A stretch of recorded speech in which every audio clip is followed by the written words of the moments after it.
The titanic Coracoi arachis is commonly called a death worm by the locals, though I'm not certain that it is actually a worm. It shares some similarities to some segmented worms, namely the aquatic Unus aphroditois, but its biology doesn't seem consistent with other members of the annelid phylum. However, the death part of its name could not be more spot on. Coracoi is without question the apex predator of this desert. It will devour anything that dares to set foot in the endless dunes, regardless of size or ferocity. Coracoi spends most of its time burrowed beneath the desert sands, exploding to the surface only to devour its prey in a single bite. The only chance of surviving a Coracoi attack is if its initial lunge misses, as it's momentarily immobile afterwards.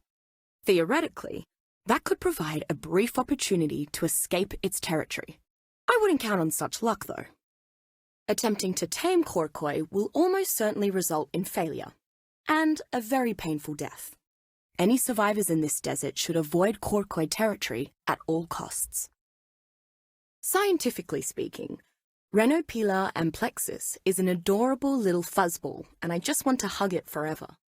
Unfortunately, being harmless and lovable is inadequate as a defense mechanism in this wasteland, and that means Rhenopila is at the bottom of the food chain. It's an easy meal for predators and survivors alike, the latter of whom also value its hide. The locals refer to Rhenopila as a jerboa, but while it does look similar in some ways, it is clearly unrelated. The fact that it does not hop is a dead giveaway. In fact, while Rhenopila generally fits into the clade Glyres, it seems to share traits with both rodents and lagomorphs. In addition to being the cutest little companion in the desert, hours of close study and/or cuddling have taught me that Rhenopila has an instinctive understanding of this land's weather patterns. When the weather is about to change, Rhenopila will suddenly start behaving differently. So taming Rhenopila does have practical uses that can justify its perch upon one's shoulder. Not that I need justification, but I'll take whatever excuse I can get. Scootinfora putus is a fast-flying insect that comes in two varieties, visually distinct only in the red or green markings on its exoskeleton. Biologically and behaviorally, they are practically the same. The only real difference between the two is the resource they gather in the expandable sacs on their backs. Scootinfora with green markings gather water, and Scootinfora with red markings gather oil.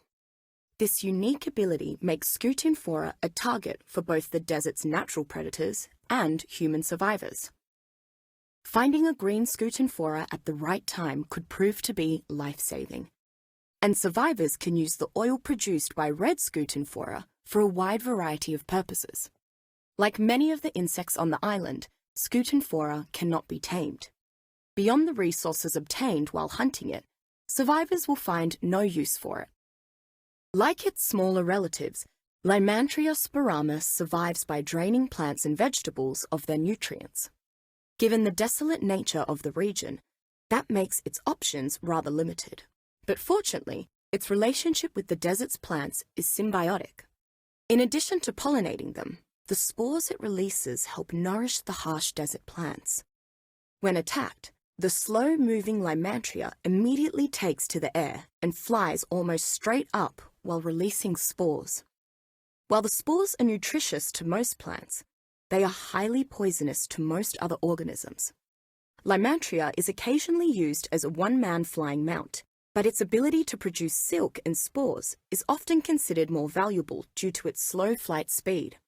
Its silk can be weaved into heat-dispersing cloth, and its spores gathered for fertilizer or poison. Its saving grace as a mount is its ability to release spores mid-flight, allowing it to act as a primitive bomber during sieges. The existence of a creature such as Pusa discipulus is both fascinating and frightening. Not only is Pusa the only recorded insect to have developed an opposable digit, allowing it to grip objects and use tools, but it possesses a level of intelligence that is unrivaled among non-human species. I have even found clear patterns in the sounds Pusa makes when communicating with its own kind, as though it is actually using some kind of dialect. I would love to study these interactions in depth, but observing Pusa up close is extremely dangerous. Its size, intelligence, and ability to pounce on its prey from a great distance means that one could be quickly swarmed and killed upon detection. Caution is recommended. Though a dangerous task, successfully taming Pusa can prove highly beneficial. Its unique claws allow it to wield melee weapons like spears or pikes in battle, and use tools while harvesting resources. Marellatops dromedaria seems to be a relative of both the Marellodon and Ceratops genuses, which in itself is rather strange. On top of that, it has developed the ability to store water in its humps like a camel. This makes it a critical part of the desert's food chain, as it provides predators with both food and hydration. When survivors discovered how to tap into the water in the Marellatops humps without harming it, the docile creature became the desert's essential pack animal. Not only can it carry a good amount of weight, but it can provide survivors with a large, mobile water source that can mean the difference between life and death on any given journey. Marellatops has limited options when it comes to self-defense, so I would not recommend taking one into combat. However, so long as survivors don't forget to let Marellatops stop by a well every now and then, they will find the creature an invaluable companion.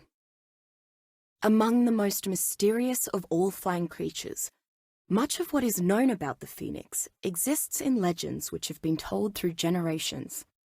These myths have often changed through the passing of time, but one constant is the belief that fire represents cleansing and renewal.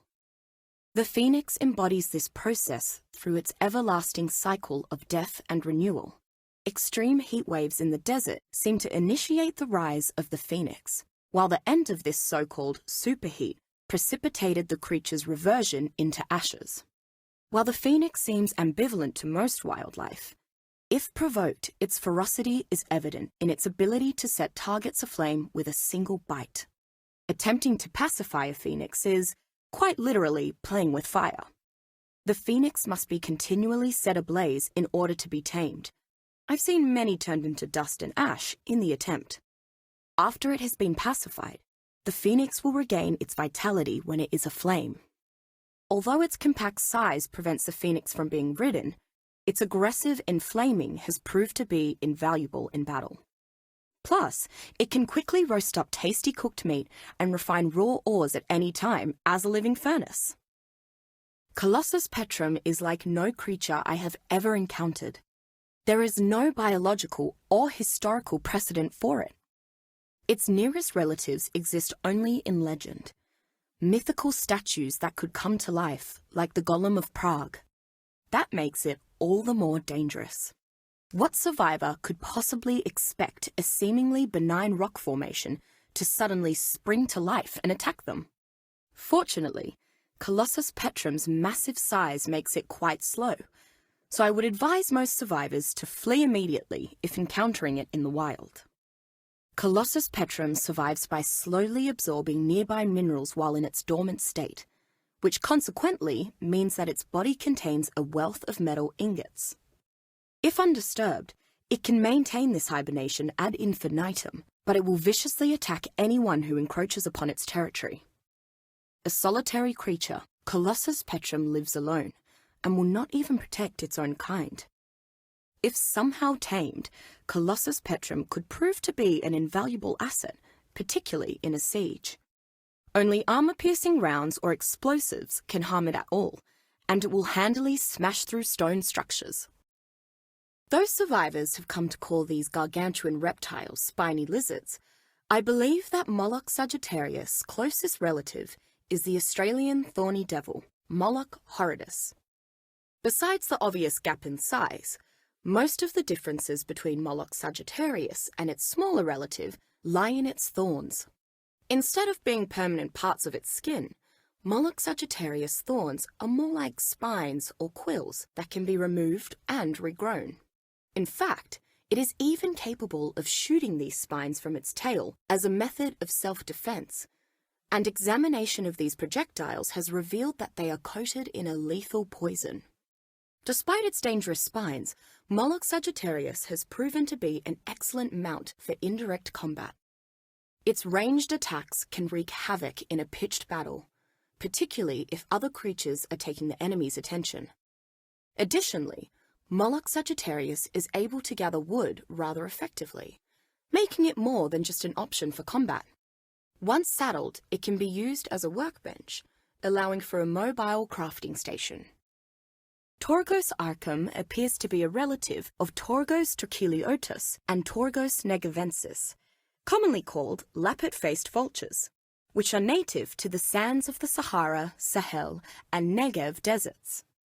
Like them, it is a carrion bird that feeds on decaying corpses of other animals and is only aggressive when defending its meal. As such, survivors should take note when they see groups of Torgos Arkham circling above. It means that a wounded creature or a bloody battle may be somewhere below. Despite its impressive wingspan, Torgos Arkham is not suitable as a pack animal and is surprisingly light. Some survivors have even been known to keep a tame Torgos Arkham perched on their shoulder. Interestingly, Torgos Arkham is capable of storing raw meat in a separate stomach where it will decay at a slower rate. Tribes could, in theory, utilize this feature to preserve meat for recipes. Like its relative from the island, the Draconics Vipera that inhabit the aptly named dragon trenches are creatures straight out of European legend. Aside from size, the main difference between Draconics Vipera and its larger cousin is that the former possesses only 2 legs, like an avian. Otherwise, it is quite similar, with armored scales, leathery wings, and the ability to spew projectiles from a pair of glands inside its mouth. The nature of these projectiles is tied directly to the color of Draconics scales. Some spit fire, while others unleash poisonous acid or even bursts of bioelectricity. I can imagine no flying mount more deadly than Draconics Vipera. Its strength, toughness, and ability to rain death upon one's enemies makes it unmatched in combat. The few creatures that it cannot immediately overpower, it can outmaneuver. The ridges on its back form a natural saddle, to the point where many riders preferred to ride Draconics bareback. Curious indeed. However, Draconics Vipera is too resilient to domesticate once it has become an adult. It must be raised from an egg if you wish to garner its loyalty. Good luck finding and stealing one of those, though. Mother wyverns are extremely hostile and will pursue egg thieves with a vengeance. If you somehow manage to acquire a wyvern egg, you'll then need to take down a female wyvern and extract her milk to keep the baby alive.